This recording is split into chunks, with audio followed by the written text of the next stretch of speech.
আমরা গত ক্লাসে শিখছিলাম যে সামান্তরিকের যে সূত্রটা, এটাতে কি বলা ছিল যে লক্ষ্য করো সবাই, আমরা যদি একটা সামান্তরিক অঙ্কন করি তাহলে সামান্তরিকের কর্ণ বরাবর হচ্ছে আমরা কি করি বলতো লব্ধিতে কাজ করে। সেভাবে বলি না ব্যাখ্যাটা, যে দুইটা বল যদি আমাদের একটা বিন্দুতে ক্রিয়ারত হয় তাহলে ওই দুইটা বল দিয়ে যে কি আঁকা যায়, সামান্তরিক আঁকা যাবে। সেই সামান্তরিকের কর্ণ বরাবর কি করে, আরে নড়ে কেন, আচ্ছা ধরো ওকে, ধরো এদিকে হচ্ছে পি বল, এদিকে হচ্ছে কিউ বল, তো তাদের লব্ধিটা এই বরাবর কাজ করে। এখন ফ্যাক্টস হচ্ছে যদি আমি লব্ধি আঁকি শুধু, ওকে, যদি কি আঁকি লব্ধি বলটা আঁকি, এবং এখানে বলো এই লব্ধির সাথে দুইটা কোণ করে, কোণ আছে না, কোণ করে দুইটা সন্নিহিত বাহু আছে না, বলো তো এই লব্ধির সাথে কোণ করে সন্নিহিত বাহু, এরকম অসংখ্য সন্নিহিত বাহু আমরা অঙ্কন করতে পারবো। দেখি পারবো? অসংখ্য সন্নিহিত বাহু ধরে অসংখ্য সামান্তরিক অঙ্কন করা যাবে। এই কথা কি বুঝো? হ্যাঁ, আমি তোমাদেরকে যদি প্র্যাকটিক্যালি দেখাই যে হ্যাঁ এইরকম তুমি যদি কোণ ধরো, যদি এরকম ধরো, বুঝছো না, তাহলে সেক্ষেত্রে দেখা গেল ওকে এরকম একটা আঁকতে পারলা, তাই না? বা তুমি যদি এবার সেকেন্ডটা দেখো, ওকে দেখো আবার বলি, দেখো যদি তুমি এই কোণটা ধরো, হ্যাঁ, আর যদি এরকম ধরো তাহলে এটার সাথে মিল রেখে, বুঝছো নি বলো, তো সেইমভাবে আঁকতে পারবো না একটা, পারবো কিনা? বা এরকম করে মানে এই যে সন্নিহিত বাহুর যে অন্তর্গত কোণগুলা সেগুলাকে পরিবর্তন করে এই বাহু লব্ধি, এটাকে লব্ধি মেনটেন করে বা কর্ণ মেনটেন করে এরকম অসংখ্য সামান্তরিক অঙ্কন করা যাবে কিনা, এই কথা কি বুঝছো কিনা বলো। আচ্ছা, সেকেন্ড কথা হচ্ছে বলো এই লব্ধিকে ভাঙলে এই দুইটা বল পাবো না? হ্যাঁ, মানে এই দুইটা বল মিলে লব্ধি আসছে না, তাহলে এই দুইটা বল হচ্ছে কি উপাংশ বলি না বা অংশক বলি না আমরা, গত দিন এটা বলা ছিল না বলো তো, কিন্তু সেক্ষেত্রে দুইটা বল মিলে একটা বল আসছে, তো এই বলটাকে ভাঙলে এরকম দুইটা বল পাওয়া যাবে। আর এখন সেক্ষেত্রে এখন হিসাব অনুযায়ী বলো এই লব্ধিকে যদি শুধু লব্ধি দেওয়া থাকে তাইলে সেই লব্ধি থেকে এরকম অসংখ্য বল, যেটাকে অংশক বলা যাবে বা অংশক বলা হয়, অসংখ্য বল অংশক আকারে পাওয়া যাবে না, যাবে। সেটা এখানে বলা হয়েছে বলের অংশক কনসেপ্টে। দেখো এবার স্টেটমেন্টটা, যে এক বিন্দুতে কার্যরত দুইটি বলের লব্ধি একটি সামান্তরিকের কর্ণ দ্বারা সূচিত করা যায়, যেটা আমরা জানি সবাই, যায় কিনা? আচ্ছা, বল দুটির ক্রিয়ারেখাকে সন্নিহিত বাহু ধরে একটি মাত্র সামান্তর অঙ্কন করা যায়, এটা তো সত্য। বল দুইটার ক্রিয়ারেখাকে সন্নিহিত বাহু ধরে একাধিক সামান্তরিক আঁকা যাবে, বলো কয়টা আঁকা যাবে? একটাই আঁকা যাবে। বল দুইটা না, দুইটা বলের ক্রিয়ারেখা, এখানে এই দুইটা বল নিয়ে কি তুমি একাধিক সামান্তরিক আঁকতে পারবা? একটাই সামান্তরিক আঁকা যাবে। আচ্ছা, এবং ওই বিন্দুগামী একটি কর্ণ পাওয়া যাবে যা বলদের লব্ধি নির্দেশ করে, সেটা আমরা সামান্তরিকের সূত্রতেই শিখছিলাম কিনা? এখন সেকেন্ড যে কথাটা, যে বিপরীত ক্রমে লব্ধি নির্দেশকারী একটি কর্ণের, এই যে লব্ধি নির্দেশকারী একটা কর্ণ, ওকে, উভয় পাশে নির্দিষ্ট কোণে আনত জোড়া জোড়া সন্নিহিত বাহু ধরে অসংখ্য সামান্তরিক অঙ্কন করা যায়। সেটা যে যায় সেটাই এখন আমরা বললাম, দেখাইলাম, তাই না? যে জোড়া জোড়া সন্নিহিত বাহু ধরে কি অসংখ্য সামান্তরিক অঙ্কন করা যায়। প্রত্যেক জোড়া সন্নিহিত বাহু হবে লব্ধি বলের অংশক বা উপাংশ। ওকে, টার্মটা বুঝছি? প্রত্যেক জোড়া সন্নিহিত বাহু হবে কি লব্ধি বলের অংশক বা উপাংশ। সুতরাং এই হলো রেজাল্ট। সুতরাং একটি বলকে অসংখ্য অংশক বা উপাংশে বিভাজন করা যায়। সুতরাং কি একটা বলকে অসংখ্য অংশক বা উপাংশে, সেটাই তো তুমি অলরেডি জানলা, বাট এটা হয়তো এইভাবে আগে আমরা জানতাম না। আচ্ছা, আবার বল বিভাজন হলো বল সংযোজনের বিপরীত প্রক্রিয়া, যা দ্বারা নির্দিষ্ট দিকে একটি প্রদত্ত বলের অংশক নির্ণয় করা যায়। ওকে, একই কথা। যাই হোক, এখন তাহলে বলো বলের অংশক নিয়ে আইডিয়া কি ক্লিয়ার হয়েছে?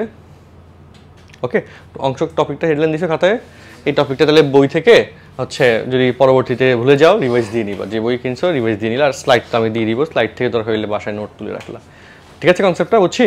তাহলে আমরা এখন সামারি কথা কি, যে সামান্তরিকের সূত্রের কনসেপ্ট অনুযায়ী দুইটা বল থেকে একটা লব্ধি যেমন পাই, সেমভাবে একটা লব্ধিকে অনেকগুলা বলের অংশকে ভাগ করা আবশ্যক চাই।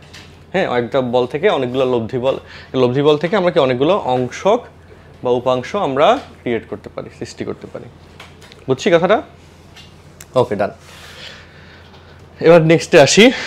দেখো পরবর্তী কনসেপ্ট, এটা হচ্ছে কি, যে একটি বলকে নির্দিষ্ট দিকে দুইটি অংশকে বিভাজন করা হলো, এবং এই ক্ষেত্রে বলের সাইন সূত্রটা আমরা ব্যাখ্যা দিব। তো আমি এটার আলোচনাটা একটু দেখাই তোমাদেরকে, কথাটা বলি, লক্ষ্য করো। আগে চিত্রটা বুঝো, এটা অলরেডি তোমরা ফিজিক্সের যেমন বুঝছো লাস্ট দিনে পড়েছিলাম সামান্তরিকের সূত্রটা, যে ও এ বরাবর পি বল এবং ও বি বরাবর কিউ বলটা প্রযুক্ত হইলে এবং তাদেরকে নিয়ে একটা সামান্তরিক অঙ্কন করা হলে সেটা থেকে লব্ধি, কর্ণ বরাবর লব্ধি আমরা কি পাইলাম বলতো, আর পাইলাম। লব্ধিটা পি বলের সাথে ধরো আলফা কোণ এবং কিউ বলের সাথে বিটা কোণ উৎপন্ন করে। ওকে, কথা ঠিক আছে। এখন এখানে কথা যেটা, যে এবার বলো এই যে এটা আলফা, এই সাথে একান্ত কোণ শর্তে এটা কি হবে, আচ্ছা সরি উল্টা বলছি, এই যে বিটা এটা হবে কি বিটা, তাই না? ঠিক না বলো। আর এই যে কোণটা এখানে এটা কি হবে, পাই মাইনাস আলফা প্লাস বিটা, তাই না? এই কোণটা হবে কি pi minus alpha plus beta, কারণ আলফা বিটা আর 3 কোণের সমষ্টি 180, তাহলে এটা হবে কি 180 থেকে বাকি 2টা কোণ বাদ দিলে এই কোণটা চলে আসবে। আচ্ছা এবার বলো ও এ সি ত্রিভুজে বলের যে ত্রিভুজের সাইন সূত্র, ত্রিভুজের সাইন সূত্র কি ছিল, a by sine a equal to b by sine b equal to c by sine c equal to 2r ছিল, তাই 2r এখানে লাগবে না। তো তাহলে এখন যদি ত্রিভুজের সাইন সূত্র প্রয়োগ করে পাই, বলো এখানে সাইন সূত্রটার স্টেটমেন্ট কি হবে সবাই একটু বোঝার চেষ্টা করো। যে এখানে প্রথমে লিখবো আমরা কি পি, তাই না? পি ডিভাইড বাই এই কোণটা সাইন বিটা, আর হচ্ছে এটা কি কিউ না, ও এ সি আর এটা কি সেম, কিউ ডিভাইড বাই কি এটা আলফা, আর আর ডিভাইড বাই এই কোণটা এটা, এরকম না বলো। আচ্ছা তো সাইন সূত্রের স্টেটমেন্টটা তাহলে আমরা এবার লিখি যে পি ডিভাইড বাই সাইন কি আসে beta, q divide by sine alpha, R divide by sine কি pi minus alpha plus beta. তাহলে এটাকে লেখা যায় R divide by sine alpha plus beta. এবার এখান থেকে আরেকটু শর্ত আমরা একটু বলি, দেখো বলো পি ডিভাইড বাই যে সাইন বিটা ছিল, এখানে একটু কথা নোট লিখে দিই, যে যা বলের কি বলতো বলের সাইন সূত্র নামে পরিচিত, বলের সাইন সূত্র ডিরেক্টলি লিখে দিলাম। আর এখানে আইডিয়াটা দেখো, এখানে কি ঘটনা ঘটে, যে P P divide by sine beta, এই বিটাটা কোত্থেকে আসছে দেখো তো, বিটা ছিল এই যে আর বল এবং এখানে কিউ বল, বাকি 2টা বলের অন্তর্গত কোণের সাইন। আবার Q divide by sine alpha, sine alpha কোথায় ছিল, এই যে আলফা এখানে ছিল, এই যে কিউ হচ্ছে আমাদের এটা, তাই না? কিউ আর হচ্ছে আর এবং পি এর অন্তর্গত কোণ হচ্ছে আলফা, তাই না? আর R divide by sine alpha plus beta সেটা হচ্ছে এই যে এইটুকুটা গেল আমাদের পি এবং কিউ এর কি অন্তর্গত কোণের কন্ডিশন। ওকে, বুঝছি।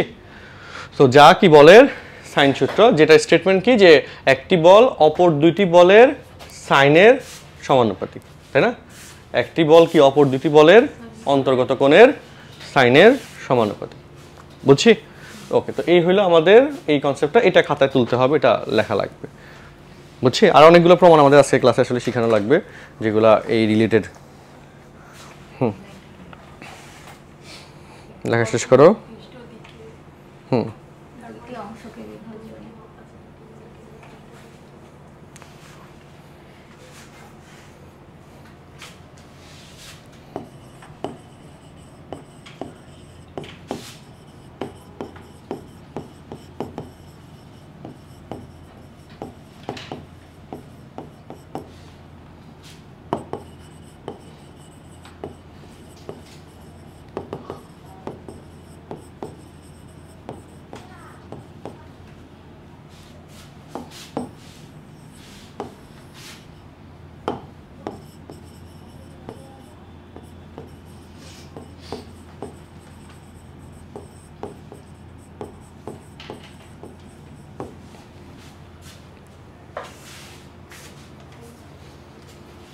দুটি বলের অন্তর্গত কোণের সাইনের সমানুপাতিক।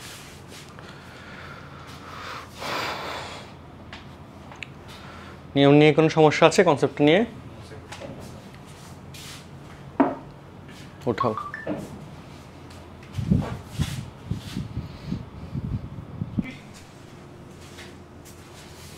তাহলে এই কনসেপ্টটার পর আলোচনায় আসি। আমাদের নির্দিষ্ট দিকে প্রদত্ত বলের লম্বাংশ নির্ণয়, নির্দিষ্ট দিকে প্রদত্ত বলের লম্বাংশ। এখানে 2টা আইডিয়া এখানে আবার আছে, ফার্স্ট আইডিয়াটা কি প্রথম চিত্রের মধ্যে দেখো এই যেখানে আর বলটাকে আমরা মূলত দুইটা উপাংশে লম্বাংশে ভাগ করছি। লম্বাংশ আর অংশকের মধ্যে পার্থক্য কি? অংশক হলো যখন দুইটি বল পরস্পর দেখো অংশক বল দুইটি যদি পরস্পর লম্বভাবে ক্রিয়া করে তখন অংশক বল দ্বয়কে কি বলা হয়? লম্বাংশ বলা হয়। ঠিক আছে, অংশক বল দ্বয় কিন্তু যে কোনো ভাবে ক্রিয়া করতে পারে, লম্বভাবে ক্রিয়া নাও করতে পারে। যদি লম্বভাবে হয় তাহলে সেটা কি হবে বলতো? তো লম্বাংশ হচ্ছে অংশকের একটি বিশেষ অবস্থা। আচ্ছা, তাহলে এখন এখানে আসে যে এখানে আমরা লম্ব বরাবরই নিলাম, কিন্তু এইখানে ও এম বা ও এন বরাবর কিন্তু বল অ্যাপ্লাইড না। আমরা এই যে আর বলটাকে বলছিলাম না যে অনেকভাবে ভাগ করা যায়, তো এই আর বলের লম্বাংশ কিভাবে কম হয় সেটাই মূলত আমরা এখন দেখতে যাচ্ছি। কথা বুঝছি? হ্যাঁ, তো এই লম্বাংশ এটাকে আমরা ছায়ার দৈর্ঘ্য বলতে পারি, যে উপর থেকে যদি একটা লাইট মারা হয় তাহলে দেখো এই বাহুর জন্যে নিচের এইটুকুই শুধু অন্ধকার হবে, তাই না? তো এইটুকু হচ্ছে আমাদের হিসাবের মধ্যে আসবে। তো চিত্র একের মধ্যে দেখো আগে আইডিয়াটা, চিত্র একের মধ্যে এখানে ও এম, ওকে, এইটুকু মান বের করবো, ডিভাইড বাই ধরো যে ও সি, এগুলো ভূমিবাহু ত্রিভুজ কি হয়? কস থিটা না? তাহলে এখান থেকে ও M two O C cos theta, ও সি মানে তো হচ্ছে আর, তাই না? আর তাহলে আনুভূমিক বরাবর যে লম্বাংশ সেটা হচ্ছে কজের অনুপাতে আসে। ওকে, ভূমি বরাবর লম্বাংশটা কোন অনুপাতে আসে? কজের অনুপাতে। আচ্ছা, তারপর হচ্ছে লম্ব বরাবর নিয়ে এবার, ওকে, এবং লম্ব বরাবর লম্বাংশ হচ্ছে ও এন, লম্ব বরাবর লম্বাংশ কে? O N. এটা কি ভূমি বরাবর লম্বাংশ না? আর এটা কি লম্ব বরাবর লম্বাংশ। তো লম্ব বরাবর লম্বাংশ কোনটা? O N. তো ও এন লম্ব বাই অতিভুজ ও সি ইকুয়াল টু হচ্ছে লম্ব বাই, আচ্ছা এখানে ও এন এর এই যে ইকুয়াল টু হচ্ছে আমরা ও এন না দিয়ে দাঁড়াও এই যে সিএম দিই, সিএম ডিভাইড বাই ওসি, কারণ ত্রিভুজ থিটাটা তো এই ত্রিভুজের জন্য আসছে, তাই না? এটা সাইন থিটা। এখন সিএম আর হচ্ছে ও এন সমান, তাই না? ও সি ইন্টু সাইন থিটা, ও সি মানে হচ্ছে আর। তাহলে লম্ব বরাবর এগুলো আমাদের কার সমান আসলো বলো? সাইনের সমান আসলো, বুঝছি? আচ্ছা, এবার দেখো চিত্র দুইয়ে। চিত্র দুইয়ে হচ্ছে এই যে স্থূলকোণের কন্ডিশন দেখানো হয়েছে, যে বলটা যদি আমাদের স্থূলকোণে প্রযুক্ত হয় তখন আসলে হিসাবটা কিরকম হবে। হ্যাঁ, তো এটা তো থিটা, তাই না? তাহলে এই কোণটা কত হবে বলতো? পাই মাইনাস থিটা, এরকম না? আচ্ছা, সো হিসাবে আসি। চিত্র দুইয়ে আমাদের বলো ও এম ডিভাইড বাই ধরো যে ও সি ইকুয়াল টু কস, তাই না? কস পাই মাইনাস থিটা, এরকম না বলো? এখন ফ্যাক্টস হচ্ছে বলো এবার যে তুমি যদি ডান পাশে ও এমটাকে প্লাস বলো, বাম পাশে ও এমটা কি হবে? মাইনাস হবে। তাহলে ডিরেকশনের জন্য এখানে ও এমটা কি হবে বলো তো? মাইনাস হবে। ওকে, তাহলে minus O M equal to O C into cos 180 minus theta সমান কি? Minus cos theta. পাই লিখছি কেন? ওকে, তো মাইনাস মাইনাসে প্লাস হয়ে গেল ও এম, ও সি মানে হচ্ছে আর কস থিটা। বুঝছো না? বুঝছো না বলো? আচ্ছা, ওকে, আর হচ্ছে এবং এবং আমরা যদি সিএম নিই, ঠিক আছে, সিএম হচ্ছে, হ্যাঁ না, সিএম তো লম্ব তো উপরের দিকে, নিচের দিকে গেলে না মাইনাস হতো। আচ্ছা, সিএম ডিভাইড বাই অতিভুজ হচ্ছে ওসি, এটা সাইন পাই মাইনাস থিটা, ঠিক আছে? হ্যাঁ, তো এটার লম্ব বরাবর অংশ কিন্তু ও এন, তাই না? সিএম আর ও এন কি সমান না? সমান। তো এখানে O C into sine pi minus theta, তাহলে তো সাইন থিটাই আসে, তাহলে ও সি মানে হচ্ছে আর, আর সাইন থিটা, ঠিক আছে? তার মানে কিন্তু ঘুরে ফিরে সেম অ্যান্সারই আসছে, যেখানে লম্ব বরাবর ভূমি বরাবর নিলে কজ আসে আর লম্ব বরাবর নিলে কি আসে? তাহলে এটা হচ্ছে কি বল ইন্টু কোসাইন, তাই না? কজ অনুপাত, ঠিক কি না বলতো? আর লম্ব বরাবর নিলে বল ইন্টু কি বলতো? সাইনের অনুপাত। হ্যাঁ, এই হইল কন্ডিশন, বুঝছি? তো এই হিসাব কিতাবগুলো আর কি আমাদের মানে আলোচনার মধ্যে আছে, কারণ এগুলোই আমাদের ক্যালকুলেশনসগুলো আসলে শেখানোর জন্য লাগে। ওকে, তাহলে এবার একটু খাতা তুলে নাও, দুইটা চিত্র দিকে হেডলাইন, টপিকের হেডলাইন দিয়ে চিত্র দুইটা খাতায় দিয়ে দুইটা চিত্রের জন্য ব্যাখ্যাটা খাতায় তুলে ফেলো। আচ্ছা, তাহলে আমরা এইটুকু শেষ করলাম। এখন পরবর্তী কনসেপ্টটা দেখো, লম্বাংশ উপপাদ্য। লম্বাংশ উপপাদ্যের যে আইডিয়াটা খুব সুন্দর। এতক্ষণ তো লম্বাংশ নির্ণয় করা শিখছি আমরা, তাই না? লম্বাংশ কি নির্ণয় করা শিখছি, যেখান থেকে এইটা আমরা এখন ইজিলি বলতে পারি যে ধরো এই যে পি বল, এটার লম্বাংশ হচ্ছে ওএল, তার কারণ এই এখান থেকে যে লম্ব টানলাম, তাই না, ওএল। বা কিউ বল, এটার লম্বাংশ এখানে লম্ব টানলে ওএম। বা হচ্ছে আর বল, এটার লম্বাংশ হচ্ছে ওএন, এরকম না? বা যদি ত্রিভুজটা এই যে সামান্তরিকটা এরকম না হয়, এরকম আকারে আসে বলগুলো, যদি এভাবে দুইটা চতুর্ভাগ মিলে যদি অ্যাপ্লাইড হয়, তাহলে এখানে দেখো পি বল তার লম্বাংশ হচ্ছে কত, এখানে ওএল। কিউ বল তার লম্বাংশ হচ্ছে ওএম। আর আর বল তার লম্বাংশ হচ্ছে কত, ওএন। এটা বলতে পারি না যে নিচের দিকে যেটা আসে। ওকে, ভূমি বরাবর ওএক্স বরাবর লম্বাংশ কিন্তু বললাম। কোন বরাবর লম্বাংশ বললাম? এটা ওএক্স বরাবর। কোন বরাবর বলতো? ওএক্স বরাবর, এক্স অক্ষ বরাবর। আর যদি ওয়াই অক্ষ বরাবর নেই, তাহলে আবার কিন্তু এখানে লম্ব টেনে টেনে বলতে হবে, বিন্দু বসিয়ে বসিয়ে বলতে হবে, তাই না? দুই বরাবরই লম্বাংশ নেওয়া যাবে। সো এখন এখানে কথা যেটা মানে স্টেটমেন্ট, যেটা খুব চমৎকার একটা স্টেটমেন্ট, যে কোনো নির্দিষ্ট দিকে এক বিন্দুগামী দুইটি বলের লম্বাংশের বীজগণিতীয় সমষ্টি, মানে কি, এই যে ডিরেকশনে ও বিন্দুতে পি বল এবং কিউ বল, এই যে দুইটা বল, এই দুইটা বলের লম্বাংশের বীজগণিতীয় সমষ্টি হবে একই দিকে এদের লব্ধির লম্বাংশের সমান। একই দিকে এদের কিসের লম্বাংশ সমান? আচ্ছা, তার মানে পি বলের লম্বাংশ এবং কিউ বলের লম্বাংশ যোগ করলে সেটা আর বলের লব্ধির লম্বাংশের সমান হবে। এই ক্ষেত্রে ও এক্স বরাবর যদি লম্বাংশ বের করি তাহলে হবে, ভূমি বরাবর করলে হবে, আবার লম্ব বরাবর লম্বাংশ নিলেও হবে। তো সেটাই আমরা এখন দেখতে যাচ্ছি। ধরো এটা হচ্ছে চিত্র 1 আর হচ্ছে কি বলতো চিত্র 2। ওকে, তো চিত্র 1-এ আগে দেখো সবাই। ওকে, আমি লেখার জন্য সময় দিব যে ও এক্স বরাবর লম্বাংশের বীজগাণিতীয় সমষ্টি। কার সমষ্টি? বীজগাণিতীয় সমষ্টি। কার? ও এক্স বরাবর পি এবং কিউ বলের, পি ও কিউ বলের কার নিব সেটা তো বলতে হবে, তাই না? পি বল এবং কিউ বলের লম্বাংশের বীজগণিতীয় সমষ্টি। তাহলে বলো, পি বলের লম্বাংশের যোগফল হচ্ছে এখানে কত, ওএল, প্লাস কিউ বলের জন্য হচ্ছে ওএম। ওকে, এবার হিসাবটায় আসো। দেখো এখন গুরুত্বপূর্ণ কথা, এই যে ও বি আর এ সি দুইটা কি কিউ বলকে নির্দেশ করে না, সামান্তরিক যেহেতু? তাহলে ও বি এটার লম্বাংশ আর এ সি যেহেতু বল সমান, তার লম্বাংশ সমান হবে। তার মানে ও এম আর এল এন কি হবে? সমান হবে। গুড। তাহলে ও এল আর ও এম এর মান হচ্ছে কত এখন? ও এম সমান হচ্ছে এল এন। এবার বলো, ও এল এর সাথে এল এন যোগ করলে কত হবে? ও এন আসবে, ও এন, ও এন। আর ওই ও এন বলো এবার, ও এন এটা কার লম্বাংশ? ইকুয়াল টু আর এর লম্বাংশ। ও এন হচ্ছে কার লম্বাংশ? আর এর লম্বাংশ, লব্ধির লম্বাংশের সমান হয়ে গেছে। ওকে, আচ্ছা, এবার আমরা এটা প্রথম চিত্র তো দেখলাম, জাস্ট দ্বিতীয় চিত্রের জন্য আসি, যে দ্বিতীয় চিত্রটা একটু চেঞ্জ হয়েছে। সেম স্টেটমেন্ট, ও এক্স বরাবর পি ও কিউ বলের কি বলতো লম্বাংশের ধরো বীজগণিতীয় সমষ্টি। ওকে, আচ্ছা দেখো এবার হিসাবে আসো। এই যে এখানে বলো পি এর লম্বাংশ, প্রথমে কার লম্বাংশ নিলাম? পি, সেটা কত? ওএল। আর কিউ সেটা কিন্তু নেগেটিভ সাইড, কিউ এর লম্বাংশ কি ওএম না, কিন্তু সাইড ওইদিকে বলে মাইনাস ওএম। আচ্ছা, এরপর কথা যেটা, এই যে কিউ এর লম্বাংশ, যে এটা কিউ, এটাও কি কিউ, তাই না, শর্ত ধরে। তার মানে এই যে ও এম আর এন এল সমান, তাহলে ও এল ও এম এর মান হচ্ছে এন এল বসাইলাম। এবার দেখো ও এল এর থেকে এন এল বাদ গেলে কে থাকে? ও এম থাকে না, ও এন। আর এই ও এন এটা কার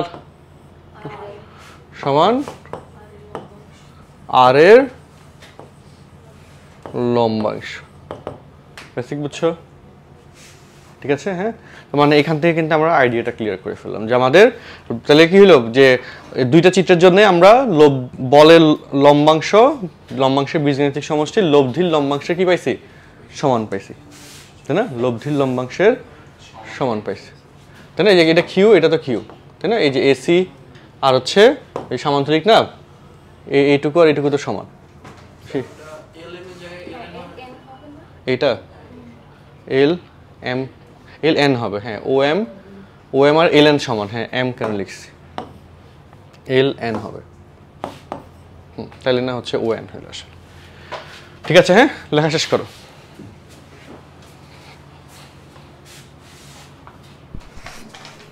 তাহলে লম্বাংশ উপপাদ্যের কাহিনী খতম।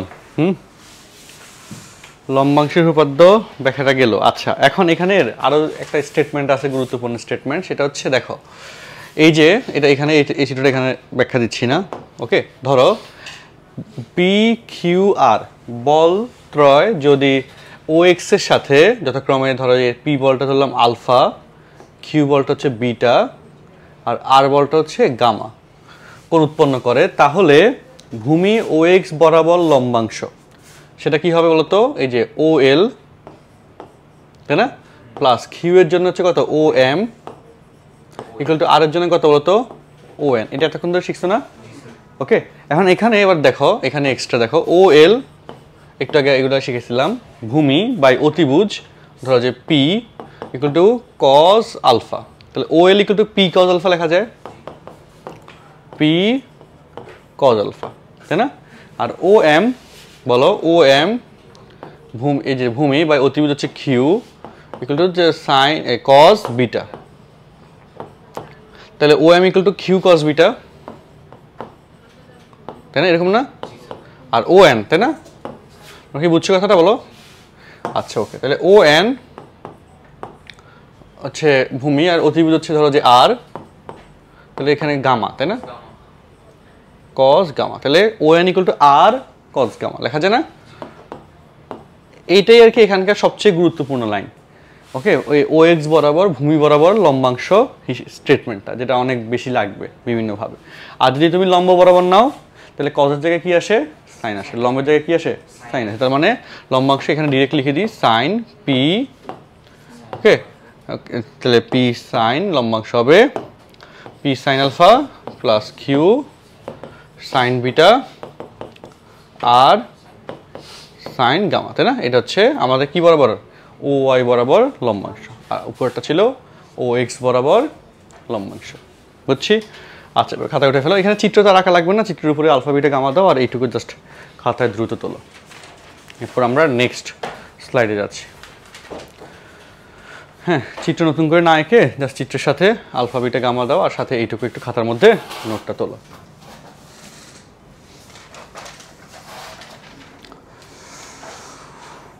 এখন কলেজ টলেজ যে বন্ধ, তোমাদের তো পরীক্ষা যদি সময় বাড়ায় তাহলে তো একরকম ভালো, আর না বাড়াইলে তো আসলে আন্দোলন করে কিছু হবে না, সেটা বুঝেই গেছো। হ্যাঁ,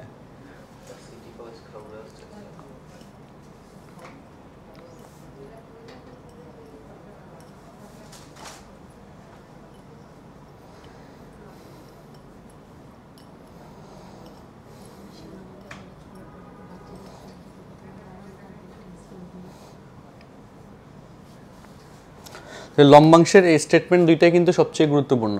এটাই আমরা অনেকবার ব্যবহার করবো, যে বিভিন্ন ম্যাথে এগুলোই ব্যবহার করা হবে। এখন কনসেপ্টগুলো কি ধরতে পারছি সবাই বলো?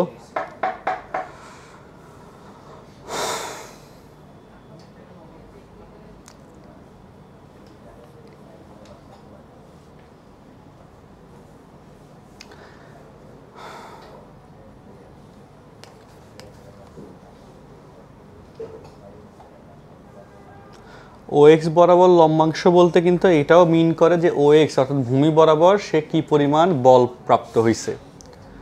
হ্যাঁ, এক্ষেত্রে দুইটা বলের কারণে যে বল প্রাপ্ত হয়েছে সেটাই তার লব্ধি বলের পরিমাণের সমান হবে, এটাই হচ্ছে মূল কথা। অর্থাৎ একটা বস্তুর উপর তুমি যদি দুইটা বল একটা টাইম প্রয়োগ করো, পি বল এবং কিউ বল, হ্যাঁ, বা ধরো যে 10 নিউটন অ্যান্ড ধরো যে 15 নিউটন, তাহলে এই বস্তুটা এখান থেকে সরে দেখা গেল এখানে চলে আসলো। তো এক্ষেত্রে এই যে সে দুই রকমের সরণ হয়েছে, একদিকে হচ্ছে এক্স অক্ষ বরাবর সরণ হয়েছে, আর একটা হচ্ছে ওয়াই অক্ষ বরাবর সরণ হয়েছে। তো এক্স অক্ষ বরাবর সরণ হয়েছে, এক্স অক্ষ বরাবর যে বলটা প্রযুক্ত হয়েছে তার জন্যে, আর সেটার পরিমাণ তুমি বের করতে পারতেছো P cos alpha plus Q cos beta, এটা দিয়ে, যেটা আবার আর কজ গামা লব্ধির আনুভূমিক উপাংশের সমানও হয়ে যাচ্ছে, অটো বলতে পারি। বা উপরের দিকে যে উঠছে সেটা উঠার জন্য বলটা ছিল এটা, যে P sine alpha plus Q sine beta, যেটা মূলত লব্ধি যে বলটা পাচ্ছ সেটার কি সাইন গামার হচ্ছে সমান হচ্ছে। ওকে, এই জিনিসটা বোঝা যায়, এই দুটো জিনিস, দুইটা স্টেটমেন্ট আসলে কোনটাকে বোঝায়, কি ইন্ডিকেট করে, সেই ব্যাখ্যাটা হচ্ছে এইটা। ক্লিয়ার কথাটা বলি? হ্যাঁ, আচ্ছা, তাহলে আমরা নেক্সটে গেলাম। দেখো বলজোটের লব্ধি। বলজোটের লব্ধি, এই আইডিয়াটাও খুব ভালো একটা আইডিয়া। দেখো সবাই, এখানে শুধু তীর চিহ্নে একটা হবে, আর এটা হচ্ছে লব্ধি, আর এটা হচ্ছে PN হবে। ওকে, তো আইডিয়াটা দেখো সবাই, যে এখানে ও বিন্দুতে একই সময় P1 P2 P3 dot dot dot dot dot অনেকগুলো বল আপ টু PN পর্যন্ত বলগুলো ক্রিয়ারত, যেখানে হচ্ছে P1 হচ্ছে A1 কোণ উৎপন্ন করলো ধরলাম, সাধারণত আমরা আলফা বলতে বলি, আলফা 1 আলফা 2 বলতে পারো, বা A1 A2 বলতে পারো, কোনো সমস্যা নাই। P2 হচ্ছে A2 বল, P3 হচ্ছে A3 কোণ উৎপন্ন করে, আর PN হচ্ছে ধরো যে AN এই কোণটা উৎপন্ন করে। আর সবগুলো বলের জন্য লব্ধি আমরা পাচ্ছি কি, আর সবগুলো বলের জন্য লব্ধি কত পাচ্ছি, আর পাচ্ছি। তো সেই আরটা হচ্ছে OX এর সাথে থিটা কোণ উৎপন্ন করে আছে। ঠিক আছে, থিটার যে কোনো মান হইতে পারে, আমরা জানি না কত মান হবে, একটা অজানা রাশি ধরা হয়েছে, সেটা বিভিন্ন মানের উপর ডিপেন্ড করবে, তাই না? তো এই ক্ষেত্রে যেটা বলা হয়েছে, দেখো স্টেটমেন্টে দেখো, বল জোটের যে স্টেটমেন্টটা কি বলা হয়েছে, যে আমরা জানি, বুঝো, কোনো নির্দিষ্ট দিকে কতগুলি বলের লম্বাংশের বীজগাণিতীয় সমষ্টি একই দিকে তাদের লব্ধির লম্বাংশের সমান, যেটা একটু আগে আমরা প্রমাণ করলাম, তাই না? প্রমাণ করলাম না একটু আগে এটা আমরা? তো এবার আমরা সেটা হিসাবে যাই, যে OX বরাবর যে বলগুলোর লম্বাংশ, ওই OX বরাবর, ভূমি বরাবর, তো সেটা কি হবে, লব্ধিটা আগে নিই, আর cos থিটা ইকুয়াল ধরো যে P1 cos A1 P2 cos A2 P3 A3 plus dot dot dot PN cos AN। ঠিক আছে, এটা অনেক বড় একটা রাশি আসছে, সেটাকে আমরা সহজ করে ইকুয়াল টু x ধরে নিলাম। এত বড় অজানা রাশি দিয়ে কাজ না করার থেকে একটা অজানা রাশি নিয়ে নিলাম। আচ্ছা, এবার হচ্ছে এবং OY বরাবর এদের লম্বাংশ নিয়ে জাস্ট কত জায়গায় কি হবে, সাইন হবে, যে আর sine theta P1 sine A1 P2 sine A2, তারপর কি P3, মানে এটা কি শিখাচ্ছি আমরা, যে অসংখ্য বল যদি একটা জায়গায় ক্রিয়ারত হয়, তাই না, তাহলে তাদের লব্ধি কিভাবে বের করে, PN সাইন AN। ওকে, এটাকে হচ্ছে আমরা y ধরে নিব। ওকে, ঠিক আছে, এটাকে ইকুয়েশন নাম্বার 1 ধরলাম, এন্ড এটাকে ইকুয়েশন নাম্বার 2 ধরলাম। বুঝছি? এখন হিসাবে আসে তাহলে, যে দেখো মান বের করি, 1 স্কয়ার প্লাস 2 স্কয়ার, তাহলে কি হয়, R square cos square theta R square theta equal to হচ্ছে x স্কয়ার প্লাস কি, তাহলে cos square sin R square common গেলে cos square plus sin square সমান তো 1 হয়ে যাবে, তাহলে R square equal to x square plus y square, তাহলে আর ইকুয়াল টু কি আসলো, রুট ওভার। এইভাবে আমরা লব্ধির মানটা বের করব। ঠিক আছে, যেটা সামান্তরিকের সূত্রের মধ্যে তোমরা শিখছিলা। আর 2 ভাগ 1 করলে দিকটা বের হয়ে যাবে, যে আর sine theta divide by R cos theta equal to কি আসে, y বাই x। আর কাটা গেল, tan থিটা ইকুয়াল টু আসলো y বাই x, বা থিটা ইকুয়াল টু কত আসলো। এ তোমরা কি এটা বুঝছি? এই কনসেপ্ট নিয়ে কোনো সমস্যা আছে বলো, আছে কি না? নাই, তাহলে এটার সাথে লিঙ্কড পরের আলোচনাটা একসাথে দেখাই দিই, তারপর একসাথে খাতায় তোলো। দেখো, লম্বাংশের সাহায্যে মাত্র যে আইডিয়াটা শিখলা, সেটার সাহায্যে যদি এখন একাধিক বল না থেকে, যেগুলো আমাদের মূলত পরীক্ষাগুলোতে আসে, যে 2টা বল বা 3টা বল এরকম থাকে, তো 2টা বলের জন্য আমরা হিসাবটা দেখবো, যে 2টা বল দিয়ে অ্যাপ্লাইড হয়, তাহলে লব্ধির মান এবং দিক কীভাবে বের করে।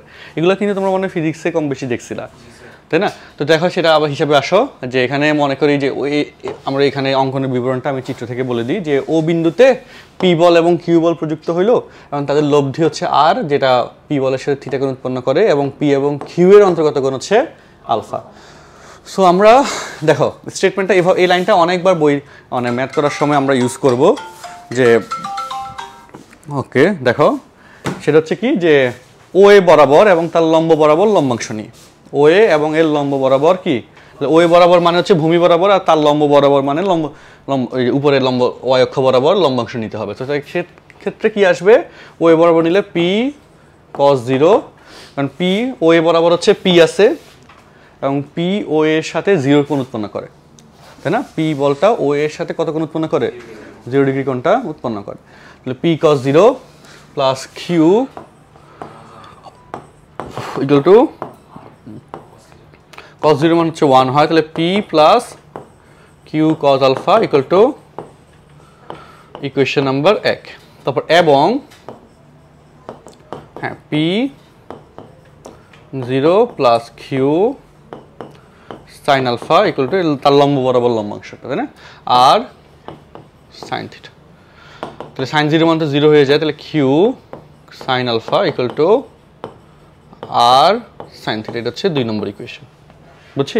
এবং এই দুটি ইকুয়েশন থেকে তো তুমি এবার কি বলে যে 2 ভাগ 1 করলে ওই টেন থিটা সূত্রটা তুমি পেয়ে যাচ্ছ, যে আর সাইন থিটা ডিভাইড বাই কি R cos theta equal to R sine theta মানে হচ্ছে Q sine alpha R cos theta মানে হচ্ছে পি প্লাস কিউ আর কাটা গেলে সাইন বাই কস সমান কি হইলো tan theta equal two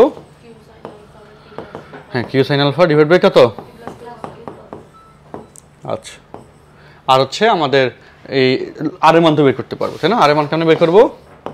1 square plus 2 square, সেখান থেকে লব্ধি আর এর মানটা বের হবে, বুঝছি সবাই? বলো।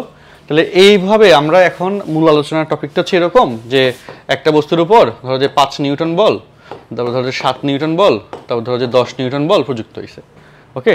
তো এবং এক্ষেত্রে অন্তর্গত কোণ দেওয়া আছে, তাহলে তাদের লব্ধি বলটা 5 নিউটনের সাথে কত করে উৎপন্ন করবে সেই হিসাব কিতাবগুলো আর কি এতক্ষণ ধরে তুমি শিখলা, তাই না? 5 নিউটন বল বরাবর লম্বাংশ নিলেই তুমি এই মেজারমেন্টটা মানে এই মানটা বের করে ফেলতে পারবে, লব্ধির মান এবং দিক কোন দিকে হবে, হ্যাঁ সেটা তুমি বের করে ফেলতে পারবে, বুঝছি হিসাবটা? ওকে, তাহলে এবার খাতায় উঠাও, এখান থেকে উঠাও, হ্যাঁ।